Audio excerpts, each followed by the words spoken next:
As you work on a painting, you'll begin to notice that some parts of your illustration aren't looking quite correct. These situations are actually a great test of your ability, because a good artist will see the problem and then begin to take steps to correct it, instead of hoping that it'll just go away on its own as you add more and more details. But if you're working in Photoshop and you've got tons of layers, making a major course correction like this can seem a bit daunting. Like for instance, if I wanted to change the direction of this horse's head this late in the painting, it'd be a big issue with all these different layers I've got here. Well, in this video, I'm going to show a simple Photoshop workaround. It would be nearly impossible with traditional media. So to change the direction or angle of this horse's head, I'm going to need to use a command called copy merged. And the way I do this is begin by making a simple selection.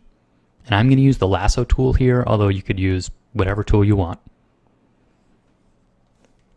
And because of the way copy merged works, it doesn't matter which layer this horse's head is drawn on. So I'll go Edit, Copy Merged, and then when I paste it on a new layer, it's copied everything as if the document was flat. So for that moment in time when I hit Copy Merge, it looked as if the whole document had 0 layers. And now I've isolated the horse's head onto its own layer.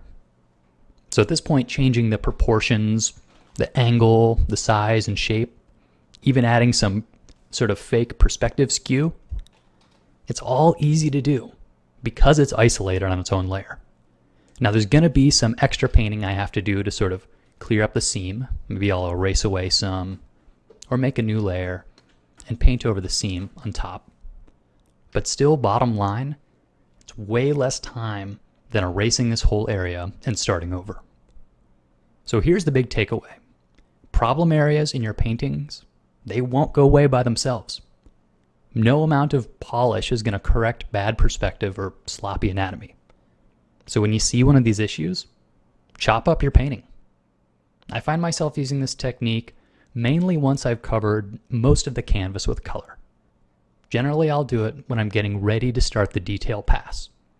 In this way, I'll save myself some extra time and fix these problems before they get really bad. Now this example image is actually a little further along than I normally would be chopping up the image, but it's not impossible to do it this late in the game.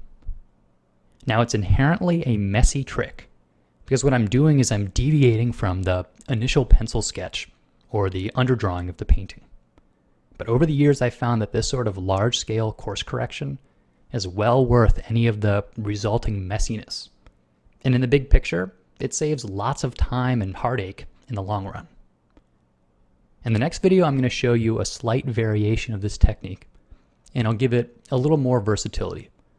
And if you like keyboard shortcuts, the next video is also going to show a way to throw a Photoshop action into the mix and make it even speedier in your workflow.